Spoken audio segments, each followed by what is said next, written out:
उसकी यादें दिल में समाये हूँ। वह अक्सर कहा करता था, मैं आकाश की ऊंचाई को छूना चाहता हूँ। इन बादलों में गुम हो जाने पर मैं उस मधुर आवाज का इंतजार करूंगा जो तुम मुझे बुलाने के लिए दोगी। तुम गाओगी, ना जाओ शैया छुड़ा के बैया, कसम तुम्हारी मैं रो पड़ूंगी। और मैं गाऊंगा, शारंगा तेरी याद में नैन हुए बेचैन, मधुर तुम्हारे मिलन बिना दिन कटते ना ही रैन। इसी तरह की अटखेलियों में हंसते गाते हमारे दिन बीत रहे थे। सौरभ बहुत ही जिंदा दिल इंसान था।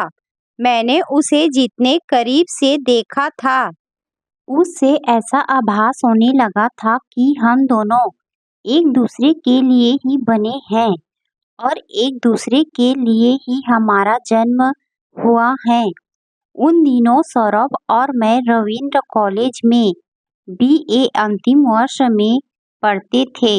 सौरभ एयर विंग में सीनियर डिवीजन में था तथा कॉलेज की विंग का कैप्टन था। बुधवार और शनिवार को एयर विंग की परेड होती थी। उस ड्रेस में वो बहुत अच्छा लगता था और सुबह आते ही मुझे सैल्यूट करता था। उसकी इस हरकत पर पूरी क्लास में हंसी का फव्वारा फूट पड़ता था।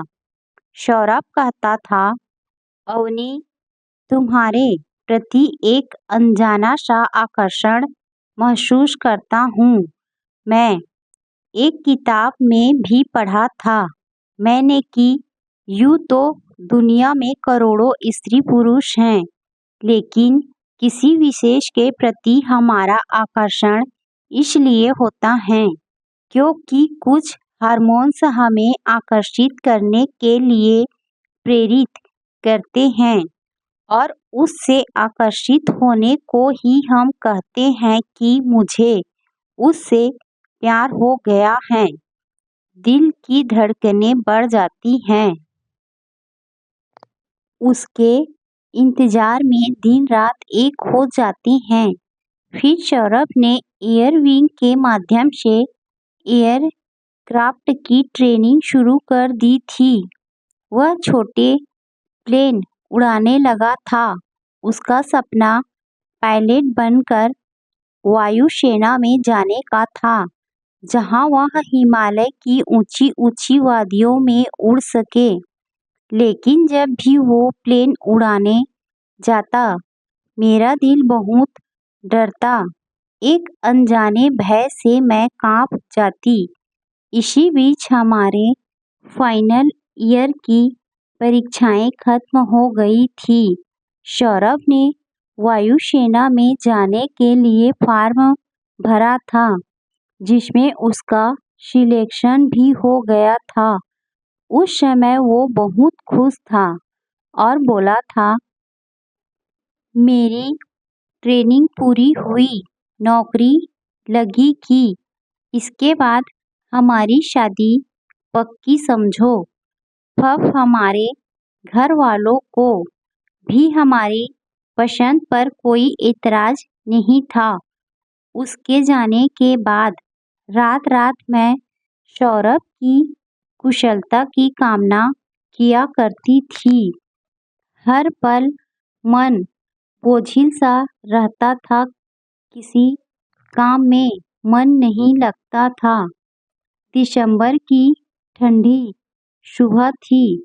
वो फोन की घंटी लगातार बज रही थी। बेमन से मैंने फोन का रिसीवर उठाया। फोन कानपुर से था। सौरभ के पिताजी बोल रहे थे, अवनी, एक प्रशिक्षण उड़ान के दौरान सौरभ का प्लेन क्रैश हो गया है। इसके आगे कुछ सुनने की मेरी हिम्मत नहीं हुई और रिसीवर मेरे हाथ से छूट गया। सौरभ हम सब से बहुत ऊंचाई पर पहुंच गया था।